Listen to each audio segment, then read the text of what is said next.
আসসালামু আলাইকুম বন্ধুরা, আজকে আপনাদের সামনে রোজান ভিত্তিক পটলের ভর্তা আমি শেয়ার করব। আমি পটল আগে থেকেই কেটে নিয়েছি, তার সাথে একটু আলু দিয়ে দিচ্ছি।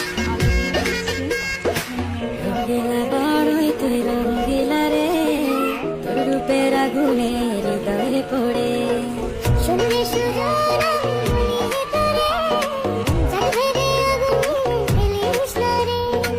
তোর রূপের ঝলকে মন নিল পলকে তোর রূপের ঝলকে মন নিল পলকে তোর ছাড়া এখন আমি বাঁচি কি করে শুনলে সুজন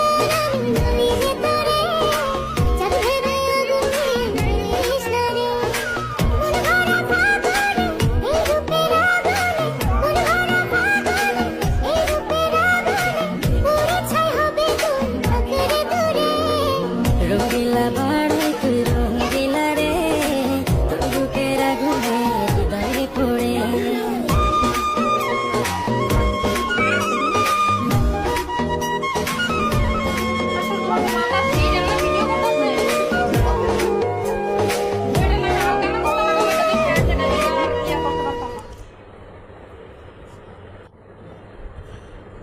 যে বেটে ভালো করে বেটে আমি এখন নিয়ে নিয়েছি। এখন কড়াইতে তেল দিয়ে দিয়েছি।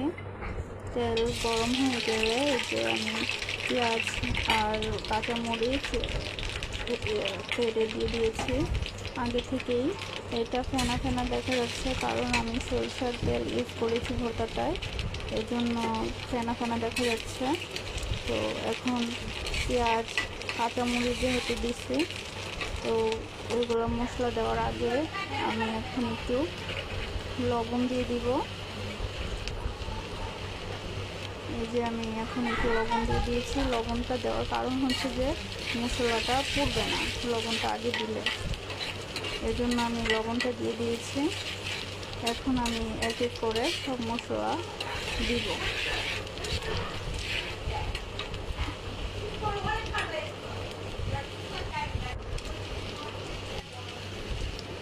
এই যে পেঁয়াজ লাল হয়ে গেছে, এখন আমি আদা রসুন বাটা দিয়ে দিয়েছি যার মধ্যে। যার পরিমাপ মতো মশলা ইউজ করবেন, তো আমার পরিমাপ মতো আমি দিয়ে দিয়েছি। এখন মরিচের গুঁড়ো দিলাম। আগে যেহেতু আমি মরিচ কেটে দিয়ে দিয়েছিলাম, ওই জন্য আমি অল্প পরিমাপ মতো আমি মরিচের গুঁড়া দিলাম। এই যে এখন জিরে গুঁড়া দিলাম।